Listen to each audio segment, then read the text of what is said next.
ल है साथीहरू सुन्नुहोस् है त विभिन्न ब्रान्डको बाइकले चाहिँ आफ्नै ब्रान्डको साउन्ड निकाल्छ।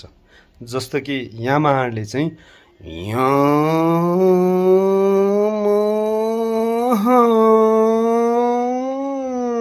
गर्छ अनि होन्डाले हुन्डा हुन्डा गर्छ।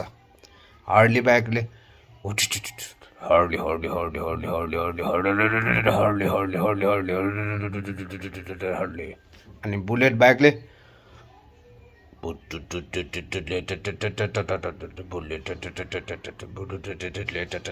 गर्छ। अनि भिआर बाइकले भ्यार भ्यार भ्यार गर्छ। कस्तो लाग्यो त साथीहरू? Hello hi by.